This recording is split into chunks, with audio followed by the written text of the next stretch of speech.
जाजपुर बिरजा हाट को अन्यत्र स्थानांतर निष्पत्ति को नहीं व्यवसायिक विरोध जारी रही। आज प्रभावित व्यवसायी पक्षर एक प्रतिवाद सभा अनुष्ठित होता। एथिरे क्षतिग्रस्त व्यवसायी को प्रथम थाइतान करने पर अन्यत्र स्थानांतर करने को दाबी बिरजा अग्नेश्वर हाट व्यवसायी संघ पक्षर घोर विरोध कर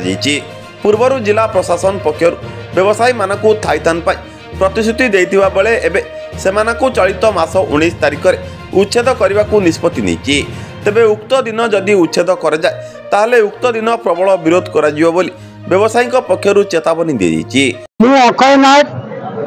माँ बिरजा अग्नेश्वर हाटर व्यवसायी आज जो आम मीटिंग डकईलु समस्त व्यवसायी मान आज उपस्थित थे।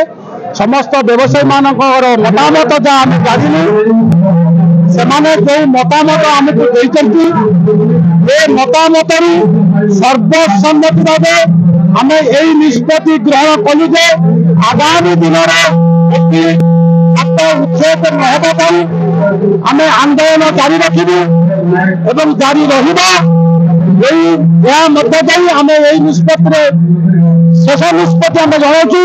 एवं समस्त व्यवसायी मान निष्पत्ति जनाऊँ माँ बिरजा गौरव रक्षा करने ऐतिह्य हाट को दीर्घ दिन हाट को जीवित रखापी 100 वर्ष पुराना हाट को जीवित रखापी आम कर्म एवं आम जीवन जीविका को निर्वाह करने हाट में निर्भर करूँ आम आंदोलन को दीर्घस्थायी भाव जारी रखी निष्पत्ति ग्रहण कर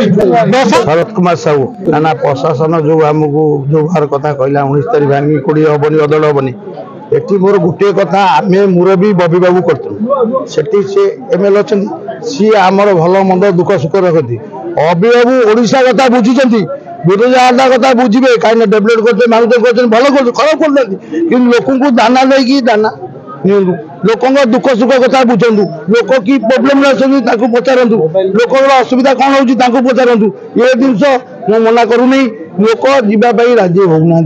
जाजपुर सोमनाथ साहू रिपोर्ट सूर्यास्त न्यूज।